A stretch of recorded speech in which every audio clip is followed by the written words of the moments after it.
Welcome to Pat's Papers. I'm Pat Kiernan. This is our daily summary of headlines from newspapers from all across the U.S. President Obama's desire to close the U.S. detention center at Guantanamo Bay in Cuba and bring the prisoners to the U.S. to stand trial is the big story in many of the papers this morning. The Miami Herald reports the president faces an uphill battle after Democrats in Congress voted overwhelmingly against the measure on Thursday. 14 of the top 20 papers in the country highlighted this story on page 1 today, and many of them are presenting the story this way as a duel between the president and the former vice president. The Wall Street Journal, an example of that with that classic front page presentation of the two photos. The two men seem to be facing each other.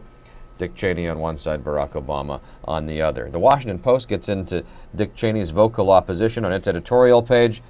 The editorial concludes that the president is trying to construct a legal system for Guantanamo detainees that is in sync with American values, something the paper believes the previous administration failed to do.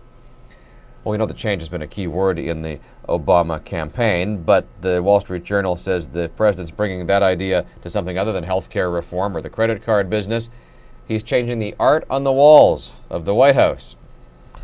Are they active because they're sharp, or are they sharp because they're active? That's the question on the front page of the New York Times today, a story that looks at seniors who have lived past the age of 90 without displaying a trace of dementia. It's very rare. About 1 in 200. Some things do get better with age. If you're over the age of 60, there is a 33% chance that you have the antibodies necessary to fight swine flu. That's in the Washington Post this morning, an update on the CDC efforts to develop a flu vaccine.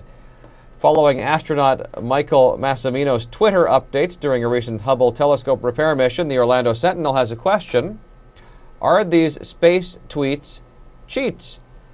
Turns out that he's been emailing short updates to someone on Earth who has been re-entering them into a Twitter account. What do you do with dilapidated, abandoned, or environmentally ravaged land in downtown Detroit? According to one urban planner hired by the city, you put together something of an English countryside. That's in the Free Press this morning. The plan calls for 1/4 of the Motor City's 149 square miles to be turned into these farming hamlets.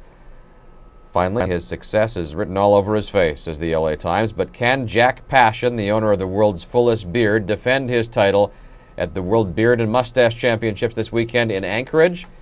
Great pictures not only in the Times, but also in the Anchorage Daily News, which puts the photo on the front page and also has a series of photos on its website.